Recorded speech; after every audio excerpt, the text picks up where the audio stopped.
Magandang umaga muli mga kapatid at babalik po tayo sa ating pagtalakay dito sa aklat ng Marcos. This will be a long journey for us and this is the 8th part of our long series in the Gospel according to Mark.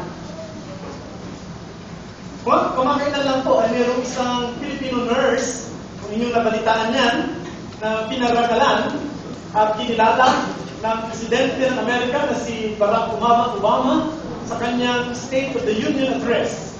Ang pangalan ng Filipino nurse na yan ay si Menchu Sanchez. Siya ay kinilala dahil sa kanyang kabayanihan ng kanyang iligtas ang 20 mga bagong panganak na sanggol sa kanyang pangangalaga sa kasagsagan ng Superstorm Sandy na tumama sa New York City noong nakaraang taon. At ayon sa balita, yung pong bahay ni Menchu Sanchez ay halos malapit lamang doon sa kanyang trabaho at ito'y lubog din sa baha. Pero hindi niya inintindi yung kalalagayan ng kanyang bahay. Ang inintindi niya yung 20 mga sanggol na nasa kanyang pangangalaga kung paano niya ito ililigtas at kung paano niya ito pangangalagaan at kung paano ito malalayo sa kapahamakan. Ano pa siya itinilala ng mismong Pangulo ng Estados Unidos dahil sa kanyang kabayanihan. Napakagandang pakinggan yan na isang kababayan natin ay kinikilala sa kanyang kabayanihan at dahil din sa kanyang self-sacrifice, sa kanyang sakripisyo alang-alang sa kabutihan ng iba. Pero bilang isang Kristiyano, nais kong tanungin ang bawat isa sa atin, gaano kalaki ang pwede mong ibigay o hanggang saan ang pwede mong ibigay upang ang iyong mahal sa buhay at ang iyong kaibigan ay mapalapit kay Jesus? Hanggang saan sakripisyo pwede mong ibigay upang ang iyong mahal sa buhay at ang iyong kaibigan ay mapalapit kay Jesus? Sa mga binasang talata sa atin ngayon ni Michael, naniniwala po ako na ito po ay isa sa mga passage patungkol sa mission. This text that we have read is one of the passages in the scripture that can be used for missions. Ito ay kwento ng 4 na lalaki, at least 4 men, na dinala nila ang kanilang kaibigan sa harapan ni Jesus. Isang kaibigang lumpo, at ito'y dinala nila sa harapan ni Jesus. And that is what missions is all about. Diba? Mission is bringing people to know and understand and comprehend and to exercise faith in the Lord Jesus Christ. Yan po ang sabihin ng mission. Ito ay pagtungo sa mga tao upang dalhin sila kay Jesus. Now, sa pagkakataon ito, si Jesus ay nasa Capernaum. Sabi dito, siya ay nasa Capernaum. Kung inyong maalala, yung huli-huling pinag-aralan natin sa chapter 1, verses 4 to 45, doon ay nagpagaling si Jesus ng isang lalaking may ketong.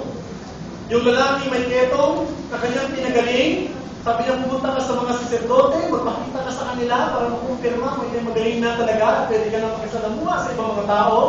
Pero ito pang isang pwede mong gawin. Huwag mong sasabihin kanino man na ikaw ay pinagaling ko. So bakit sinabi ni Jesus yun? Sapagkat alam ni Jesus na dadagsain siya ng mga tao. Kapag ka nalaman ng marami, dadagsain siya at yung kanyang pinakapangunahing layunin na ipangaral ang Ebanghelyo ay magkakaroon ng hadlang. Pero hindi nakinig yung lalaking may ketong. Ang ginawa niya, pinagsabi niya yung ginawa niya Jesus sa kanya. Anong nangyari? Si Jesus ay lumayo, panandalingan. Nagtago, panandalingan. Maaaring sa ilang siya for quite some time. Maaaring nandun siya sa ilang linggo o maaaring buwan. Pagkatapos, nasa tingin medyo tahimik na, siya bumalik sa Capernaum. At ang unang salita na ginamit dito sa verse 1, nang siya'y magbalik sa Capernaum, pagkaraan ng ilang araw, kumalat ang balita na siya'y nasa bahay na. Nasa bahay na. Sa tanong, kaninong bahay ito? Mahirap natin sagutin kung kaninong bahay ito.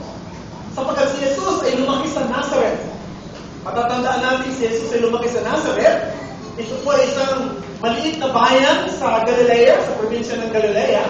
Ang Capernaum ay isang bayan din sa lugar ng Galilea, pero hindi ito malaki. Ito po ay malayo sa Nazareth. Sinasabi na ito ay nasa timog, silangan ng baybayin ng dagat ng Galilea. At itong Capernaum, ito yung sentro ng fishing industry noong kapanahunan ni Jesus. At maaaring, ayon sa mga teologo at mga dalubhasa, na ito pong sinasabing bahay na ito ay bahay ni Simon Pedro. Yung natatandaan, na pinag-aralan din natin ng si Jesus, pagkatapos niya magsalita sa sinagoga, maghapon siya sa araw ng Sabat doon, ay umuwi siya ng gabi, pumunta siya sa bahay ni Simon Pedro, at dinaan at nakita niya yung pong biyana ni Simon Pedro na inaapoy ng lagnat at siya ay kanyang pinagaling. So maaari, na ito pong bahay na binabanggit dito ay bahay ni Simon Peter, no, sa pamilya ni Pedro. Pero sabi dito sa narrative, no, nung si Jesus ay nandun sa bahay, pulong-pulo daw yung buong bahay. Maraming tao. Maraming tao roon at nagkakatipon at maging sa may pintuan, maraming tao at siksika na. At sabi dito sa talatang 2, ang Panginoong Jesucristo ay nangaral sa kanila ng salita. Maraming tao. Hindi natin alam kung ano ang purpose ng mga tao roon. Sigurado iba-iba ang kanilang layunin. Pero mga tao roon na kaya sila naroon ay umaasa sila na maaaring gumawa ng himala uli ang Panginoong Jesucristo. At gusto nilang masaksihan ito. Pero mga tao roon na maaaring pumahanap ng kagalingan sa kanilang karamdaman. Kaya sila naroon para mapagaling sa kanilang karamdaman. Pero mga tao roon na maaaring nagmamasid lang sa behavior ni Jesus Christ, kung ano sasabihin niya, kung ano gagawin niya, kung ito ba ay naaayon sa batas ni Moises. Tulad ng mga eskriba at mga pariseyo na nagpapantay ng pagkakamali ni Jesus. Pero maaaring may mga tao dito na handang maghanap ng katotohanan. Mga taong uhaw sa katotohanan. Mga taong naghahanap ng kasagutan sa kanilang mga tanong. Mga taong gustong lumapit sa Diyos sa daan. Pero sabi dito, napakadaming tao. Pero walang sinabi dito si Marcos na yung mga tao yun ay lumalapit kay Jesus para magsisi at manampalataya. So agad-agad meron tayong lesson dito, mga kapatid, na hindi sinusukat ang tagumpay ng isang ministeryo sa dami ng tao. Hindi sinusukat ang tagumpay sa larangang espiritual sa dami ng mga tao.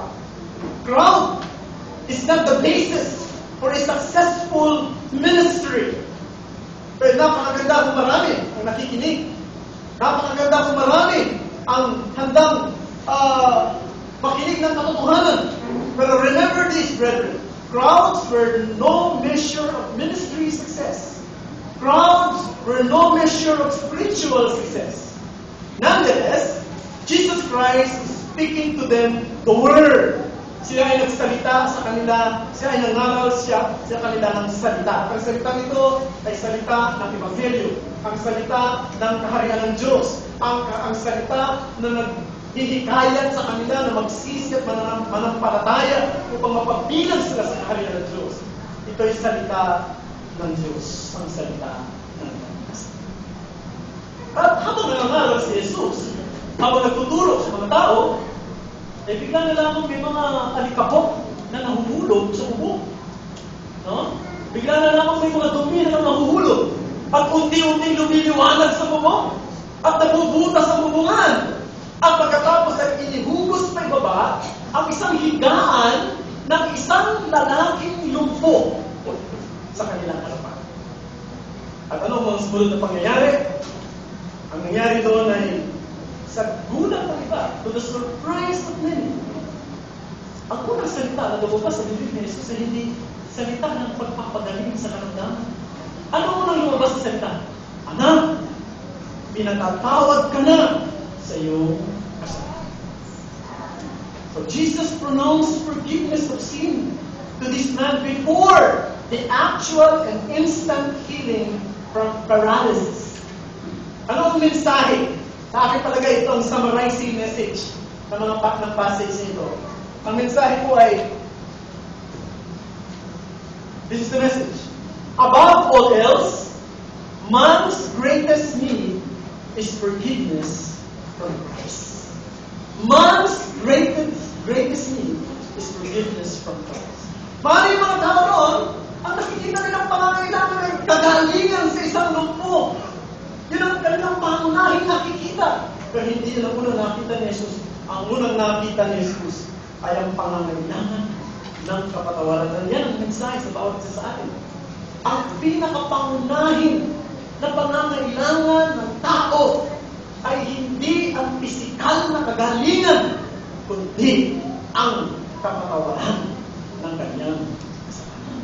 At nais kong tingnan natin sa tatlong bahagi itong kwentong ito. Unang-una, tingnan natin the faith recognized. Pangalawa, the forgiveness pronounced. Number 3, the feedback considered. First, the faith recognized. Ang pananampalataya ay kinilala. Dalawang bagay po gusto kong makita natin. Unang-una, the recognition of their faith. Tingnan nyo, talatang 5, sabi dito, na makita ni Jesus ang kanilang pananampalataya. Ito'y tumutukoy doon sa 4 na mga lalaki na bumuhat sa kanilang kaibigang lumpo para ilapit nila kay Jesus. Diba? So, nakita. Ang makikita natin dito na nakilala ni Jesus ang pananampalataya ng mga lalaki ito. Sila'y naniniwala sa kapangyarihan ni Jesus. Na meron silang conviction sa kanilang puso na si Jesus ay makapangyarihan. Na si Jesus ay isang Diyos na nagtatagtay ng kakaibang persona. Na si Jesus ang Messiah marahil. Meron silang pananampalataya. Kailan sila nagkaroon ng pananampalataya? Bakit sila nagkaroon ng pananampalataya kay Jesus? Hindi natin alam. Pero marahil, ang 4 na lalaki ito ay isa sa mga nakapakinig nung si Jesus ay nangangaral sa sinagoga. Maring isa siya doon sa mga taong nakapakinig na mga nangangaral si Jesus sa tahanan mismo ni Simon Pedro nung panahon pinagaling ni Jesus ang karamdaman ng kanyang biyanan. Sumari, at mula doon ay sumibol ang pananampalataya kung sino si Jesus. Nagkaroon sila ng conviction sa kanilang puso na si Jesus na sa kanilang harapan ay isang basta tao lang. Ito ay Messiah na kanon sa Diyos. Pero hindi naman kinilala ang pananampalataya. Kundi makikita natin pangalawa, the action of their faith. It was a faith that worked. Ito isang pananampalatayang gumagalaw, kumikilos. So, pagkaan natin, mga kapatid, dahil ito na linawin, nasa usapin ng kaligtasan. Hindi po pananampalataya at gawa. Hindi yan ang tinuturo ng Bible. Hindi tinuturo ng Biblia na ikaw ay manampalataya at gumawa para ikaw ay maligtas. Ang tinuturo ng Biblia, manampalataya ka sa ginawa ni Jesus. Yun lang. At ikaw ay maligtas. At ang resulta ng pananampalataya na, kung iyan ay totoo, ay ang iyong mabubuting gawa. No? So, good works ay result ng iyong true faith. Yan ang sinasabi ni Apostol Santiago, di ba?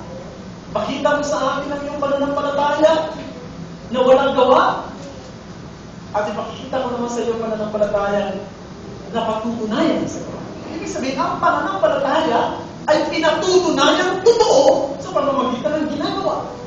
Pero hindi ang gawa at pananampalataya ay magkasama para sa kaligtasan ng isang tao.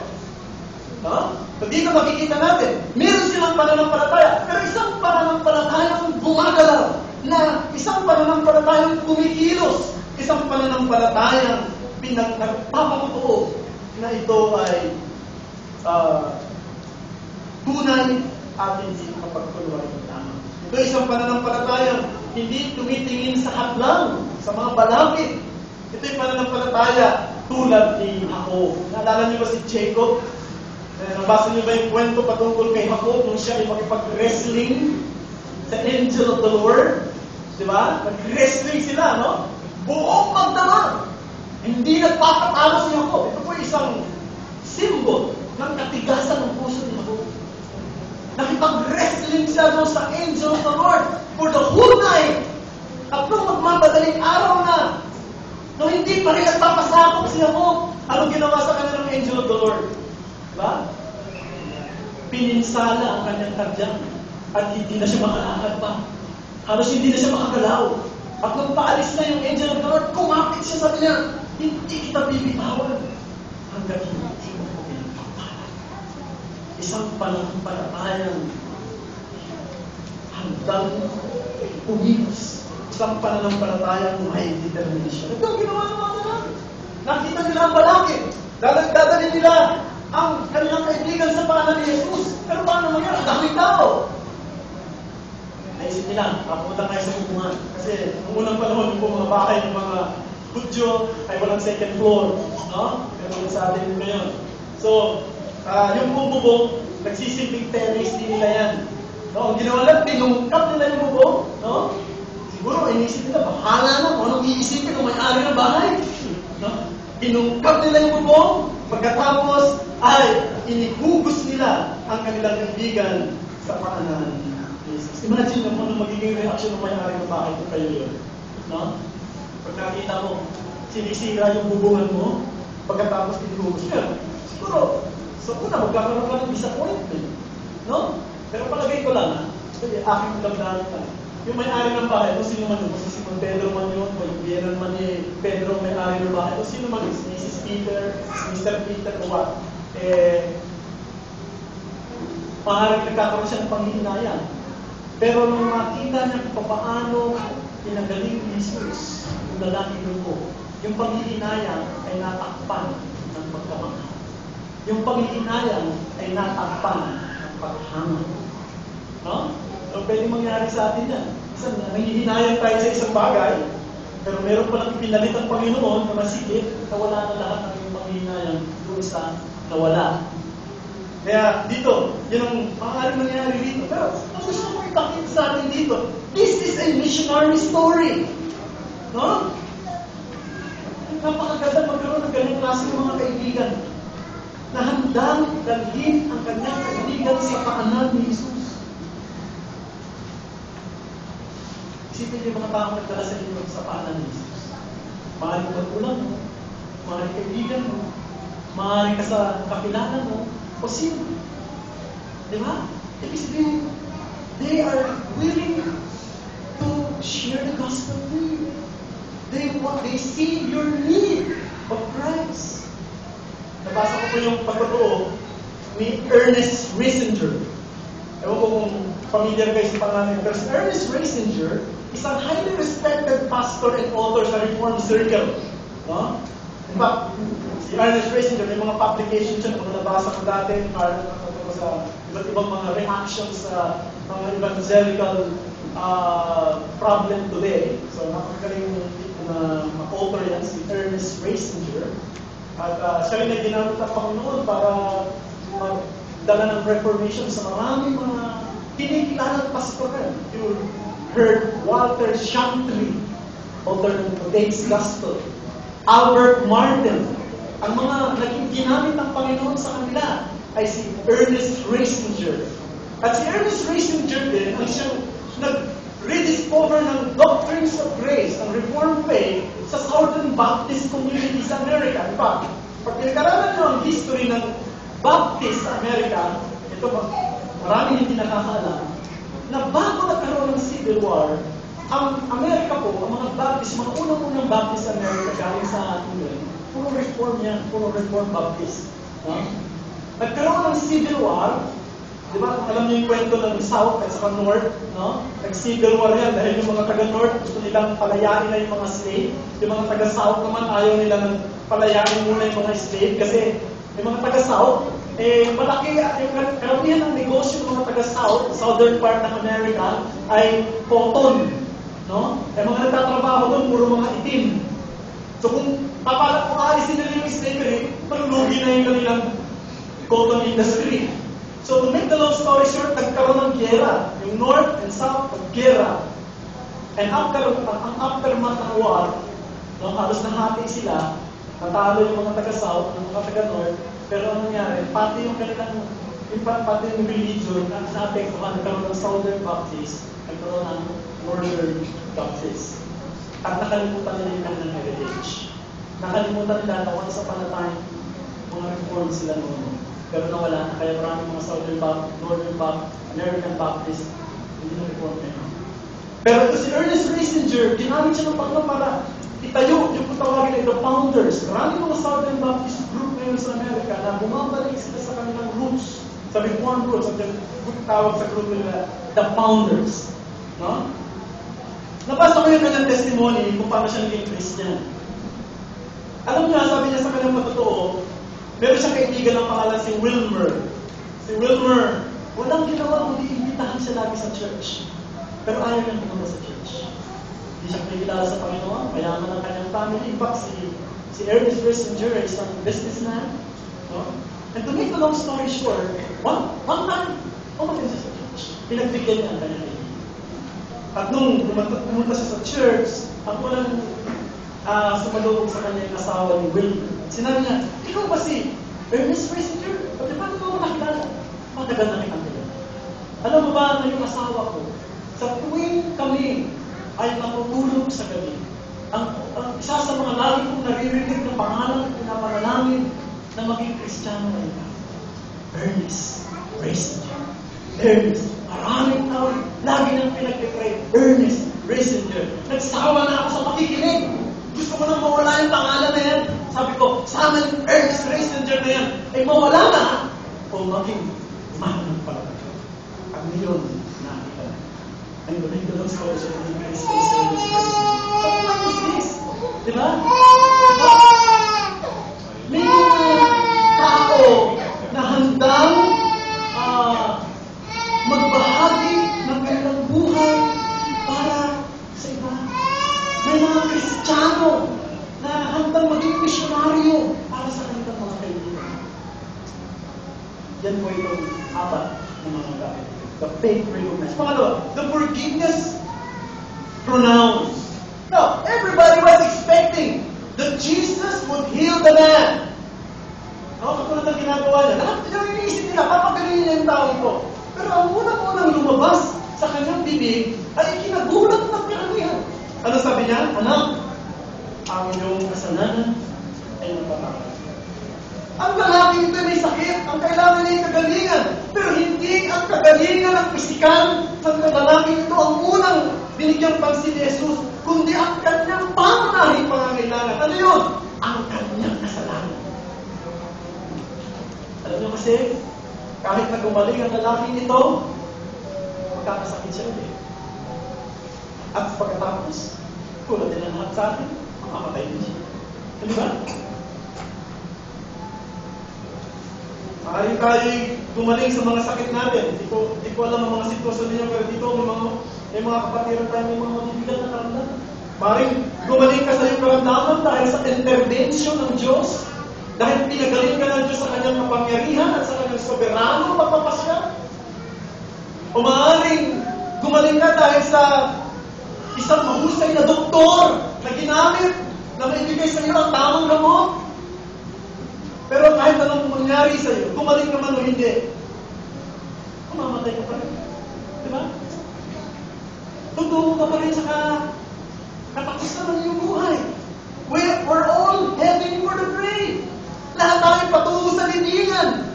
Lahat tayo dito ang aming katawan ay pabulok ng pabulok.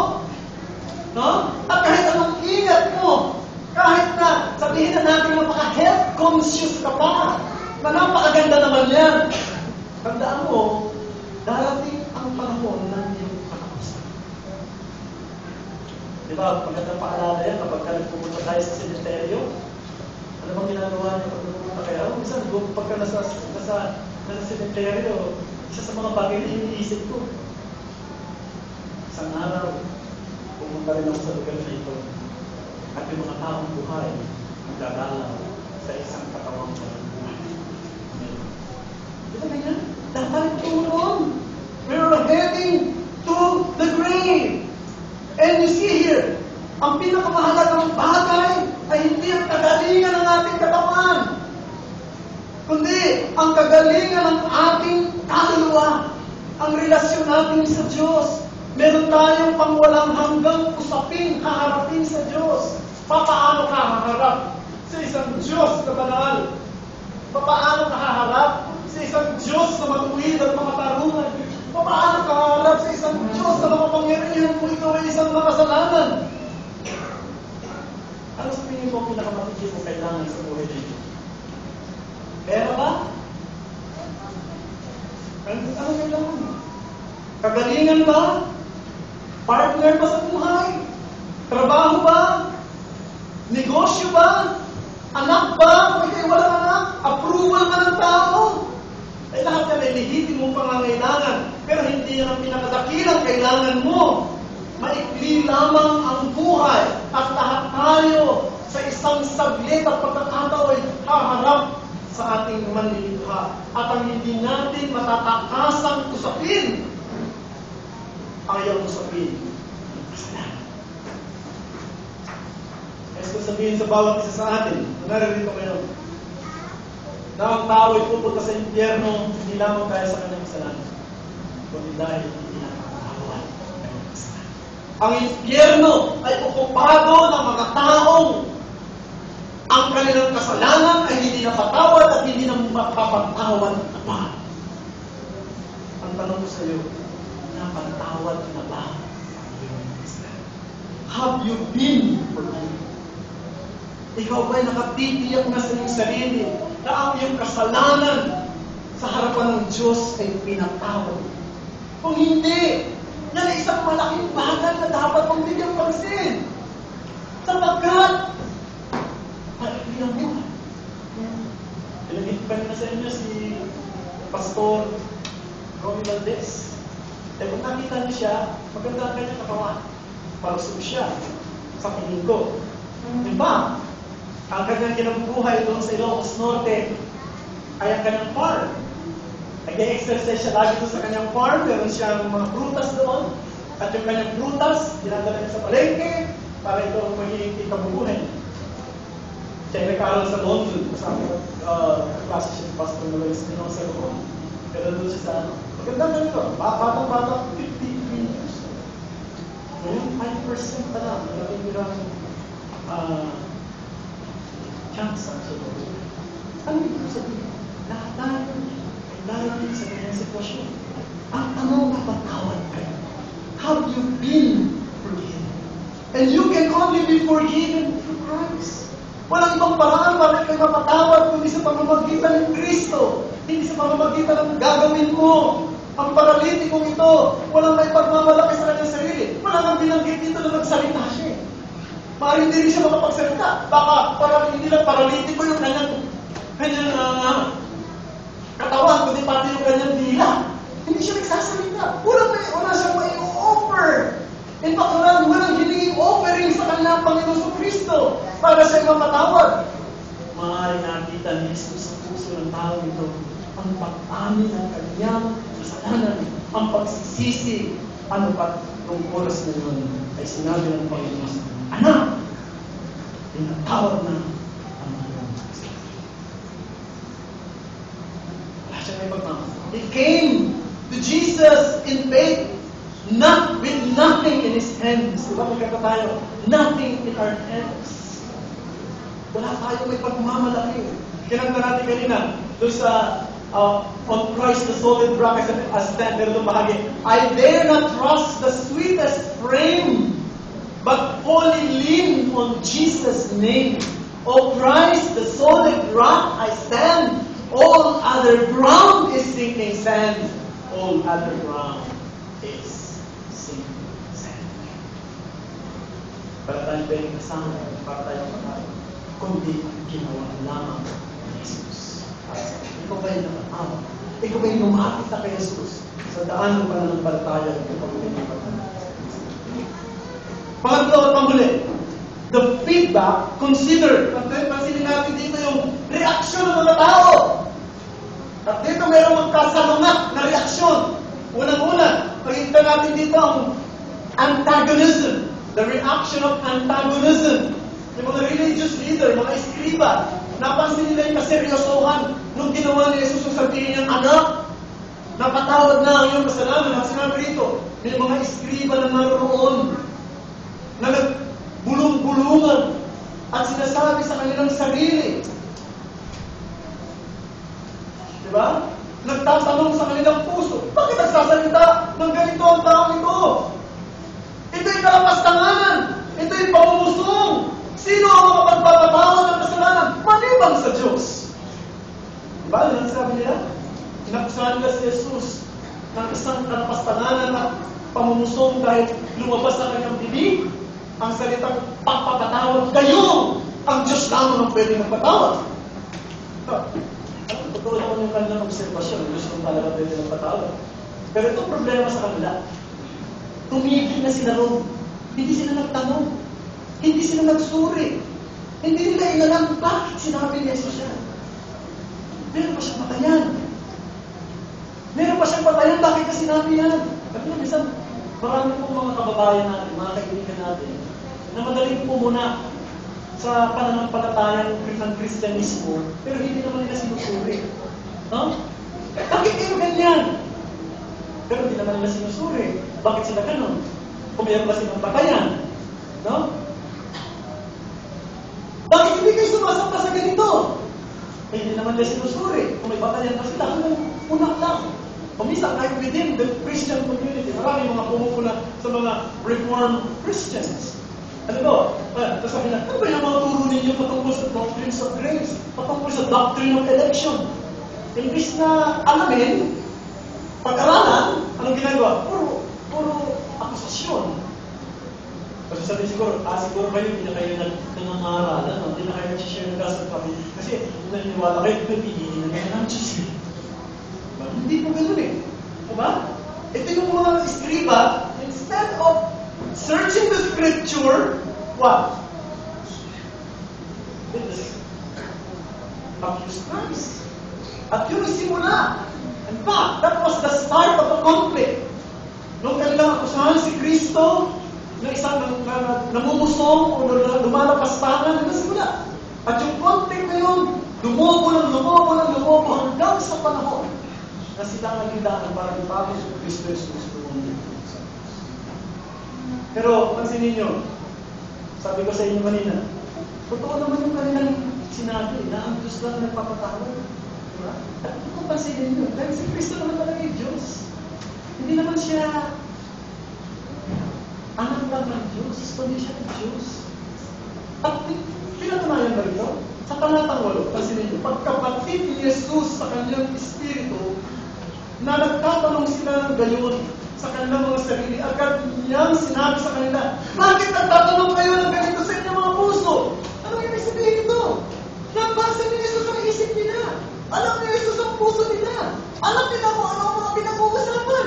Kahit na hindi ito lumalabas sa kanilang bibig. The Lord knows their thinking. The Lord knows their thoughts. He is aware of their thoughts. He reads their minds. Kapag hindi lamang siya Messiah, siya mismo ay Diyos. At may otoridad na magpatawad ng kasalanan at alamin ang totoong kondisyon ng kanyang siya. Yan si Jesus. Alam niya kung sino yung totoo at kung sino yung hipokrito. Alam niya kung sino yung talagang sumasamba sa Diyos o yung pumunta dito sa SGCC dahil bahagi lang ito ng kanyang nakagawian. Alam niya kung sino yung totoo nagmamahal sa kanya. At alam niya kung sino yung mga taong maaaring nakikita ng mga kapatiran ngunit ang puso ay mga. Alam niya kung sino sa atin dito ang mga may pusong punong-puno ng kapayapaan at kagalakan sa gitna ng mga kapighatian. At alam niya kung sino sa atin dito ang mga may pusong puno ng kapakitan. Galit, inggit. The Lord knows. That's amazing. The Lord knows. Pangalawa, tingnan natin dito. The attitude of what? Adoration. Sa kabilang bahagi. On the other hand, yung lalaking kinagaling ni Jesus at ang ilan sa mga tao roon, no? Ay naggulat, namangha, at sabi, at sila'y nagbigay lumalhati at sumamba sa Diyos. Diba? Verse 12, tumayo nga siya, agad dinampot ang higaan, umalis sa harapan nila lahat, anumat namangha silang lahat, niluwalhati nila ang Diyos na nagsasabi, kailan may hindi pa tayo nakakita ng ganito sa account ni Lucas, Luke chapter 5 verse 25. Yung pong lalaking pinagaling, hindi binanggit dito ni Marcos yan, pero doon sa Luke chapter 5 verse 25, binanggit ni Lucas, na yung lalaking pinagaling nung siya'y tumayo, ang sabi siya'y umalis, na lumuluwalhati sa Diyos. Why?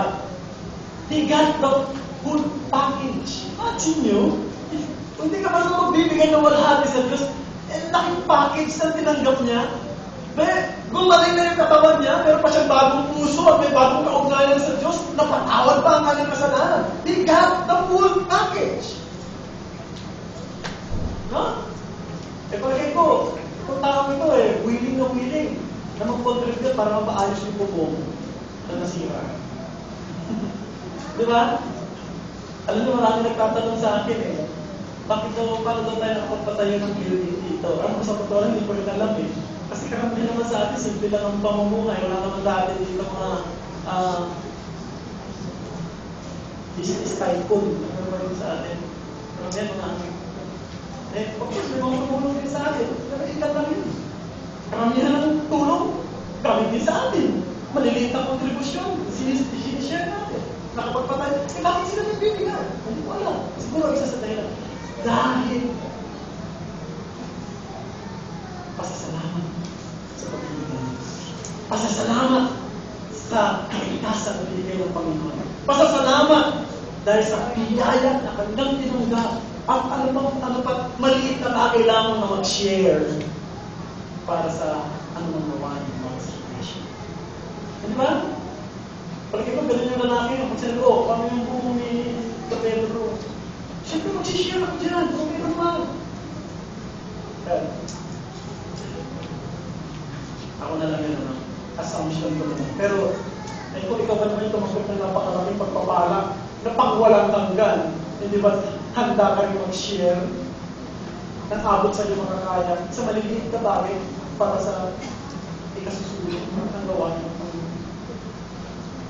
They got the full package. Sorry. But the point is this. After that, they worship the Lord. Diba? The point is they worship the Lord. And worship and adoration is a prime thing. Mahalaga mag-misyon. Pero ang pinakapangunahin ay ang pagsamba.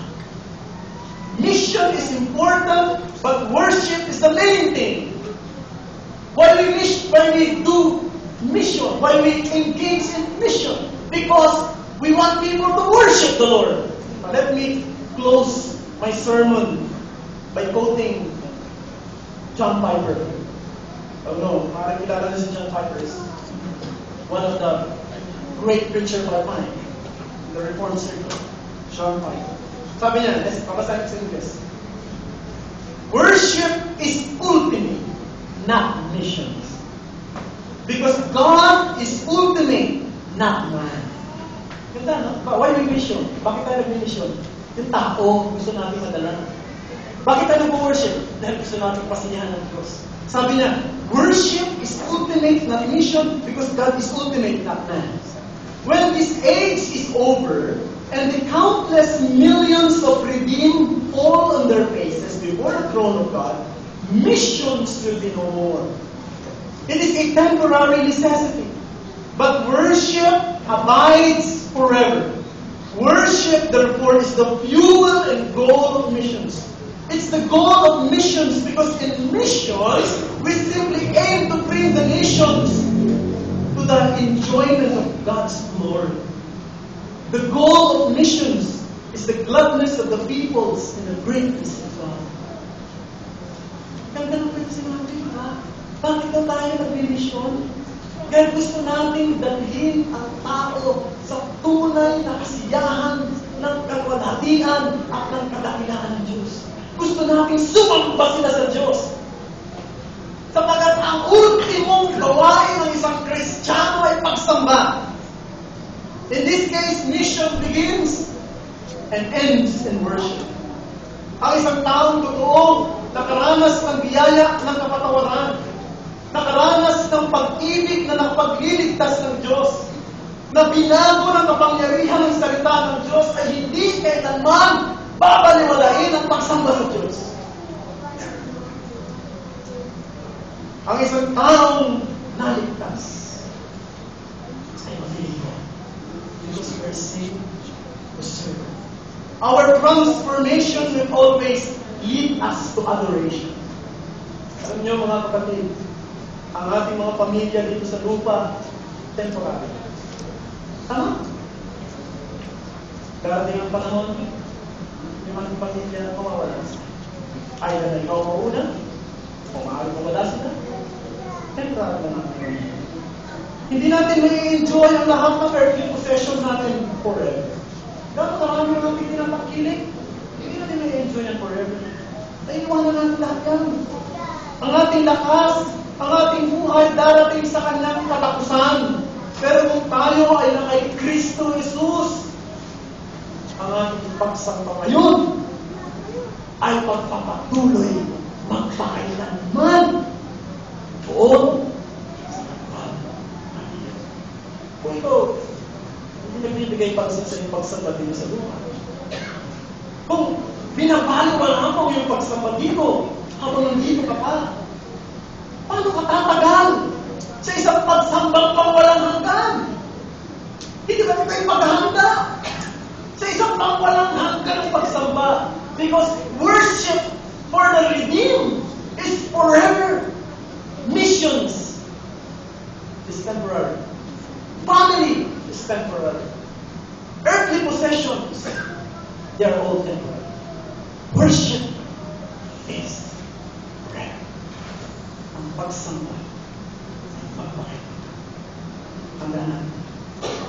Kaya kung binabaliwala natin ang ating pagsamba, humingi tayo ng kapatid sa Diyos. Bigyan tayo muli ng Panginoon ang lakas at bagong nasa na ibigay ang aming sarili sa pagsamba sa Kanya. Ngayon, bilang paghanda sa magpakailan. Tayo mo lahat ay awit. Bigyan natin yung isang awit ng pagsisisi at pagkilala sa Panginoon. At pupunan muna tayo mga kapatid at sa second stanza.